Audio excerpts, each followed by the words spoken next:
আমাদের গ্রামের নাম হরিহরপুর। গ্রামটি বেশ বড় মাপের। গ্রামে বেশ অনেক কয়েক ঘর পরিবার বসবাস করে। তবে গ্রামটির একটি অসুবিধা, সেটা হলো গ্রাম থেকে বাইরে বের হওয়ার কেবলমাত্র একটি বড় রাস্তা। তার উপর গ্রামের ওই রাস্তার পাশে আছে একটি বড় শ্মশান। আশেপাশের বেশ কয়েকটি গ্রামের মৃতদেহ ওই শ্মশানেই দাহ করা হয়। আর ওই শ্মশানের আশেপাশে কোনো বাড়ি ঘর নেই, অনেকটা জায়গা বেশ ফাঁকা। গ্রামের লোকজন রাত বিরেতে ওই রাস্তা দিয়েই যাতায়াত করে। তবে কোনোদিন কারো সমস্যা হয়নি। যাই হোক, আমি যখনকার কথা বলতে চলেছি তখন সময়টা ছিল বর্ষাকাল। গ্রামের কাজবাজ সব ঠিকঠাকই চলছিল, কিন্তু হঠাৎ করেই একদিন ঘটে গেল এক মর্মান্তিক ঘটনা।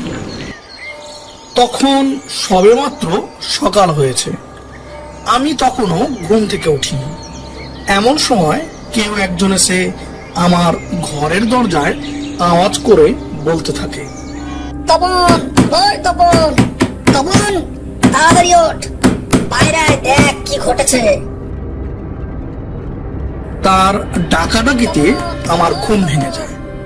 তার ডাকের আওয়াজ শুনে আমি বুঝতে পারি নিশ্চয়ই বড় কোনো বিপদ আপদ হয়েছে। তাই আমি তাড়াতাড়ি ঘরের দরজা খুলে দেখি আমার বন্ধু স্বপন দাঁড়িয়ে আছে। আমি তার মুখের দিকে তাকিয়ে দেখলাম তার মুখে ফুটে উঠেছে ভয় আর উৎকণ্ঠা।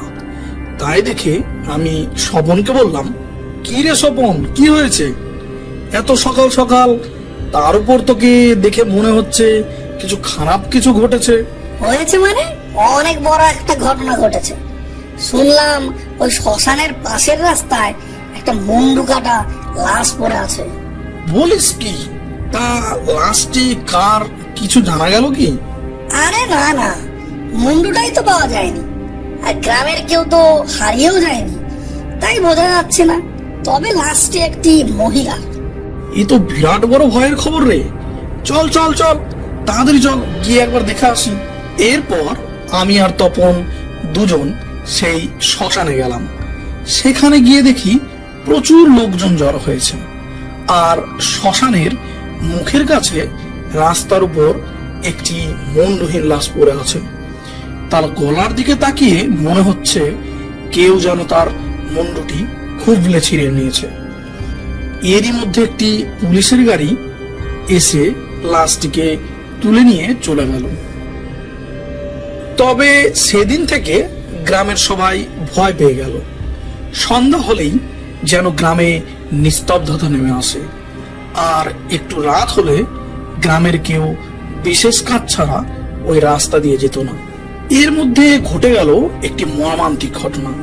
গ্রামের একজন মধ্যবয়স্ক লোক শিবু, সে ছিল অত্যন্ত মাতাল।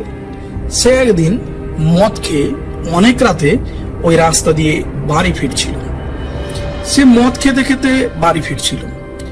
সে যখন ওই শ্মশানের কাছে আসে তখন সে শুনতে পায় শ্মশানের ভিতর থেকে একটি কান্নার আওয়াজ আসছে। সে মনে মনে ভাবে, কি ব্যাপার, এখানে কান্না করছে? কারো কোনো বিপদ আপদ হয়নি তো? এই কথা চিন্তা করে সে শ্মশানের দিকে তাকিয়ে দেখে একজন মহিলা সাদা কাপড় পরে পিছন ঘুরে দাঁড়িয়ে আছে। তাই দেখে শিবু সামনের দিকে এগিয়ে যায়। অমনি মহিলাটি তার দিকে ঘুরে দাঁড়ায়। তার চেহারা দেখে শিবুর সমস্ত নেশা কেটে যায়। সে ভয়ে দৌড়াতে থাকে। সে দৌড়াতে দৌড়াতে অজ্ঞান হয়ে যায়। পরের দিন সকালে সবাই গিয়ে দেখে শিবুর লাশটি সেই শ্মশানের পাশে পড়ে আছে। কি আশ্চর্যের বিষয়, কয়েকদিন আগে মহিলার যে লাশ পাওয়া গিয়েছিল ঠিক সেভাবেই শিবুর লাশের মাথাটিও নেই। কেউ যেন খুবলে তুলে নিয়েছে। গ্রামে দ্বিতীয়বার এই ঘটনা ঘটায় গ্রামের সকলে প্রচন্ড ভয় পেয়ে গেল। এরপর থেকে সন্ধ্যা হলেই সকলে যে যার ঘরে ঢুকে যায়। বিকেলের পর শ্মশানের দিকে তাকালেই মনে হয় শ্মশানের চারিদিকটা যেন খা খা করছে, চারিদিকে যেন ভয়ের ছাপ স্পষ্ট। শ্মশানটি যেন কাউকে টেনে নেওয়ার জন্য আহ্বান করছে, কাউকে যেন সে গিলে খেতে চাইছে। এই ঘটনার বেশ কিছুদিন হয়ে গেল, এরপর আর তেমন কিছু ঘটেনি। সকলের মন থেকে একটু একটু করে ভয়ের ছাপ মুছে যেতে থাকলো। কিন্তু এটা ঠিক যে সন্ধ্যার পর কেউ ওই দিকটায় যেত না। এরই মধ্যে আমার সঙ্গে ঘটে যায় এক মর্মান্তিক ঘটনা।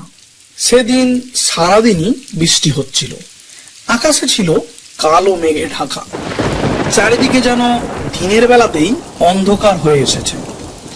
আর বৃষ্টির পরিমাণ এতটাই বেশি ছিল যে বাইরে বের হওয়াই যাচ্ছিল না। মাঝে মাঝে আকাশের বিদ্যুৎ চমকানির আওয়াজ চারিদিকটা কিছুটা আলোকিত করছিল। আমার দাদু ছিলেন অত্যন্ত বৃদ্ধ, তিনি অনেকদিন ধরেই শয্যাশায়ী ছিলেন। তবে সেদিন তার শরীরের অবস্থা অত্যন্ত খারাপ হয়ে যায়। মা আর আমি বাড়িতে দাদুর পাশে বসে আছি। বাবা কাজের সূত্রে শহরে থাকেন। এই সময় আমরা কি করব বুঝে উঠতে পারছিলাম না।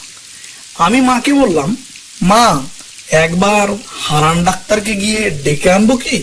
ডেকে আনলে তো ভালোই হতো, তবে ডাক্তারের বাড়ি তো অনেকটা দূরে, তার উপর বৃষ্টির যা অবস্থা, এদিকে সন্ধ্যাও তো হয়ে গেছে। দেখ যা করবি। যাই হোক, আর কথা না বাড়িয়ে আমি হাতে একটা টর্চ নিয়ে বেরিয়ে পড়লাম। চারিদিকে অন্ধকার, কিছুটা ভয় ভয় করছিল। তার উপর ডাক্তারের বাড়িতে যেতে ওই শ্মশানের পাশ দিয়েই যেতে হবে। যাই হোক, দাদুর কথা চিন্তা করতে করতে আমি মনে সাহস নিয়ে হাঁটতে লাগলাম। কেননা আমি ছোটবেলা থেকেই দাদুকে অনেক ভালোবাসতাম। চারিদিকে অন্ধকার, তার উপর মাঝে মাঝে বিদ্যুৎ চমকানির আলো। ওই বিদ্যুৎ চমকানির আলো বন্ধ হলে অন্ধকার যেন আরো বেশি মনে হচ্ছিল। আর চারিদিকে ঝিঝি পোকা ও ব্যাঙের আওয়াজ, মাঝে মাঝে শেয়ালের আওয়াজও শোনা যাচ্ছে। আমি হেঁটে চলেছি, এরই মধ্যে আমি খেয়াল করলাম ঝিঝি পোকা ও ব্যাঙের আওয়াজ সব বন্ধ হয়ে যেন নিস্তব্ধ হয়ে গেছে। আমি তাকিয়ে দেখি আমি সেই শ্মশানের সামনে এসে পৌঁছেছি। আগেকার ঘটে যাওয়া ঘটনাগুলি আমার মনে পড়ে গেল, আর আমার সারা শরীর কেমন যেন একটা শিহরণ খেলে গেল। এমন সময় আমার কানে ভেসে এলো সেই কান্নার আওয়াজ।